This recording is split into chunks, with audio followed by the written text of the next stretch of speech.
Salut à tous, c'est Alex Monique. J'espère que vous allez bien les amis. Aujourd'hui, on se retrouve pour un nouveau top 5 en vidéo. En effet, visiblement, vous aviez bien aimé le concept du top 5 avec l'épisode sur Ferrari. Ça me semblait complètement logique de m'attaquer à son éternel rival, j'ai nommé Automobili Lamborghini. Vous êtes vraiment très nombreux de me demander de parler de la marque Toro. Certains pensent même que je n'aime pas trop. Faux! En plus, vu que la marque italienne a établi des ventes records au premier trimestre 2018, eh bien, fait-on ça? Oui, allez, soyons fous. Vous n'avez pas oublié les règles, hein? Bon, juste comme ça, je vous répète quand même. Il s'agit d'un top 5 complètement arbitraire et personnel. Il s'agit là de mes choix perso, de mes goûts, et ils sont sans doute différents des vôtres. Encore heureux d'ailleurs. En revanche, si vous n'êtes pas d'accord avec mes choix, il faut me le dire dans les commentaires. Mais surtout, pourquoi? Genre, motive le truc un petit peu quoi. Prends ton courage à deux mains et va m'expliquer pourquoi dans les commentaires. Bon allez, on perd pas de temps, top 5 Lamborghini, c'est parti.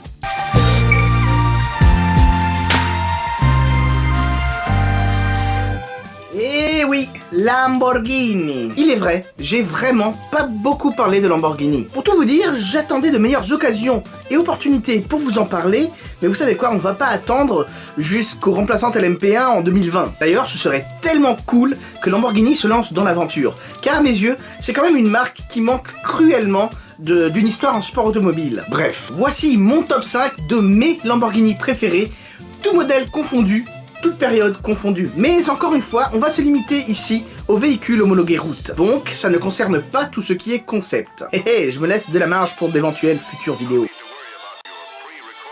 Alors, en 5e position, je commence par la Lamborghini Gallardo Superleggera. Non, pas celle-là.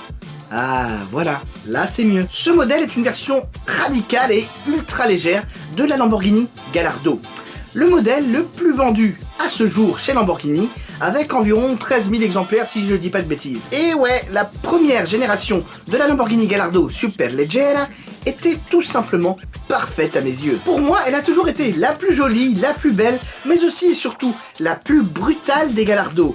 Et donc celle qui collait le mieux à la philosophie Lamborghini. Ceci dit, il faut quand même qu'elle réponde à 2-3 critères esthétiques pour faire partie de mon top 5. Évidemment, on commence par l'aileron, qui est optionnel, mais s'il est pas là, ça colle pas. Et surtout, il faut ces jantes là, les jantes Scorpius, au design très franchement assez simple, mais complètement détonnante. Sous le capot, on trouve un V10 de 530 chevaux pour 510 Nm de couple. On va faire court. Sa concurrente de l'époque, c'était notamment la Ferrari 430 Scuderia.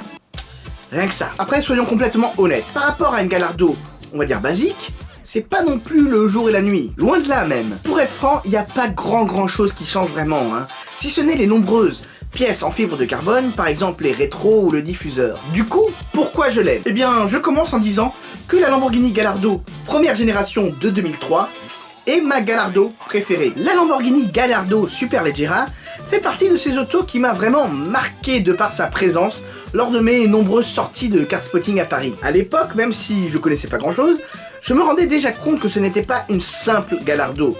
C'était un petit peu plus que ça. Du coup, j'en garde un très bon souvenir perso. De surcroît, je la trouve mais extrêmement bien réussie. Tous les éléments qui la caractérisent la rendent davantage dynamique, beaucoup plus sportive. Même si bon, ça reste une Gallardo.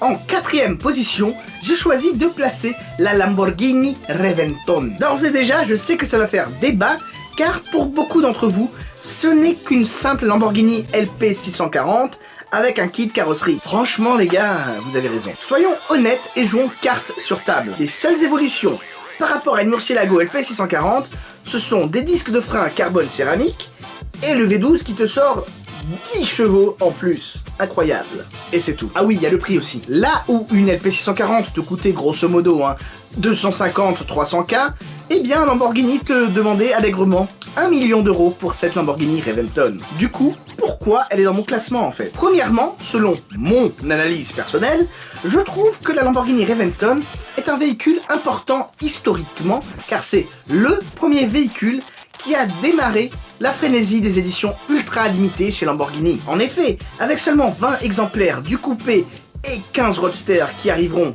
2 ans plus tard, fallait quand même se battre un petit peu pour l'avoir. Cette auto était quand même une des premières à se faire passer pour un puits d'eau dans un désert. Deuxièmement, son look. On dira ce qu'on voudra, ça plaît pas, mais il y a une chose qu'on ne peut pas lui enlever, c'est qu'elle est ultra agressive. Son design acéré et taillé à la serpe est directement inspiré des avions de chasse furtifs, les F-22 Raptor. Troisièmement, les jantes turbines sont vraiment cool. Quatrièmement, le nom.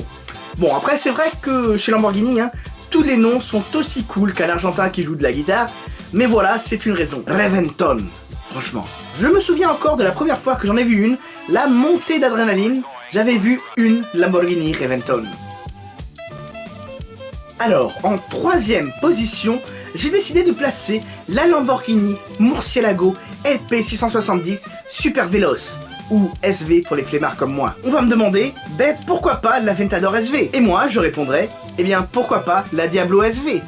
Parce que, selon moi, c'est la version ultime de la génération Murcielago. Enfin, selon moi, c'est pas selon moi, c'est le cas. Car oui, avec son moteur V12 de 6,5 litres, développant 670 chevaux pour 660 Nm de couple, la Murcielago LP670 SV n'est pas là pour rigoler.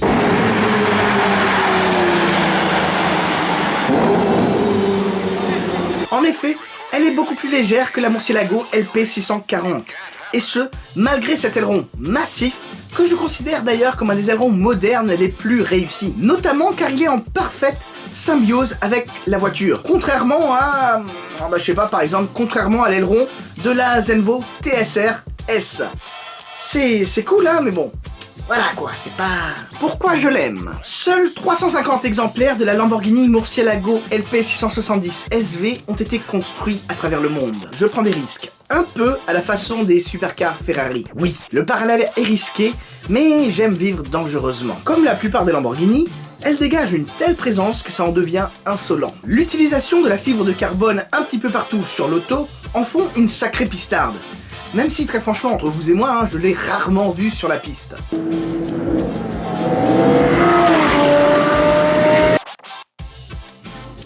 En seconde position, j'ai décidé de placer un véhicule que vous ne verrez probablement jamais. Si tu la vois un jour, tu joues au loto direct. Non, je veux pas casser votre délire, mais bon, la J, ouais, on est intime, elle et moi, est ultra rare, je dirais même unique. Or, le fait est que elle a été rarement vue depuis sa création. Totalement inattendue, la Lamborghini Aventador Iota a été présentée au Salon de Genève en 2012. Sur base d'Aventador, le modèle n'a ni toit, ni vitre, ni pare-brise, ni climatisation, ni système audio, ni GPS. Elle a quoi en fait? Déjà, elle partage le même V12 de 700 chevaux que l'Aventador. C'est déjà pas mal. Elle est également unique et a été vendue pour la coquette somme de 2,8 millions d'euros. Ok. Pourquoi je l'aime? Les amis, je vais vous dire, la véritable question ce serait plutôt pourquoi je ne l'aimerais pas. Regardez-moi son look, ses formes, son design, si caractéristique de ce qui se fait de mieux chez Lamborghini. Sa peinture d'un rouge profond est envoûtante. Perso, elle me fait le même effet que la viande de Salt Bay sur Maradona. Genre au bord de l'orgasme. Voiture unique, elle représente quelque chose d'inaccessible. Vous avez vu le rétro central là? En mode périscope de sous-marin? Quand même. En gros, cette Lamborghini Aventador Iota est une sorte de special project chez Ferrari, mais chez Lamborghini. Pour 2,8 millions, tu as une voiture qui est quand même réservée plutôt aux pays chauds que pour les rues enneigées de Vladivostok. Ce véhicule m'a énormément marqué car il me fait beaucoup penser à la Lamborghini Gallardo Concept S, avec son habitacle scindé en deux. Puis, il y a le nom, Iota. En gros, c'est la lettre J en espagnol, qui se prononce Jota. Le suffixe a d'ailleurs été utilisé à plusieurs reprises par Lamborghini par le passé. Et ce serait une référence à la section J des règles de la FIA qui sont relatives aux voitures de course. Ce qui, en soi, est assez ironique, car la Lamborghini Aventador Iota n'a absolument rien à voir avec une voiture de course. En première position, en numéro 1, il faut bien évidemment placer la Lamborghini Miura. C'est même pas un choix personnel. Chez Lamborghini, il n'y a qu'une seule reine et elle s'appelle Miura. Point final. Née en 1966, cette auto et ses formes hors du commun ont révolutionné le genre. La Miura possède un moteur V12 3,9 litres à position centrale arrière, ce qui était complètement inhabituel pour l'époque. Ce V12 te sortait 350 chevaux. ce qui était complètement indécent pour l'époque. Faut savoir qu'une Formule 1 c'était grosso modo 150 chevaux, pas plus. En gros, la Miura n'avait aucune concurrente à sa sortie. Elle régnait seule sur un segment qu'elle avait elle-même créé. Car oui, pour beaucoup de gens, dont je fais partie, la Lamborghini Miura est tout simplement la première supercar de l'histoire. Ouais, rien que ça. Pourquoi je l'aime? Comment ça? C'est pas suffisant tout ce que je viens de te dire là? Même si l'auto est imparfaite et qu'elle est loin des standards habituels en termes de fiabilité, finition, confort, performance, eh bien, la Lamborghini Miura possède une véritable âme, un véritable charisme. Une Miura, ça se conduit pas, ça se pilote. D'ailleurs, le modèle est fortement lié à Valentino Balboni, le pilote essayeur historique chez Lamborghini. Esthétiquement, la Lamborghini Miura est souvent considérée comme une des voitures les plus belles du monde. Et ce, peu importe sa version, P400, P400S, SV, SVJ. Avec seulement 760 exemplaires à travers le monde, la Lamborghini Miura est un modèle qui se fait un petit peu rare. Les propriétaires les gardent jalousement. Et bon, je les comprends un petit peu quoi. Du coup, lorsque tu en vois une lors d'un concours d'élégance ou lors d'un événement auto, c'est toujours une petite fête. Voilà, ce top 5 est désormais terminé. Merci à vous de l'avoir regardé. J'espère qu'il vous aura plu. Vous en pensez quoi de mon top 5 d'ailleurs? Tiens, donnez-moi le vôtre dans les commentaires qu'on compare un peu. N'oubliez pas de vous abonner à la chaîne YouTube, c'est super important. Tout comme partager cette vidéo et la plupart de mes vidéos. Et surtout, n'oubliez pas, on n'a peut-être pas la même voiture, mais on a la même passion. Sur ce, je vous dis à très bientôt. Ciao, ciao.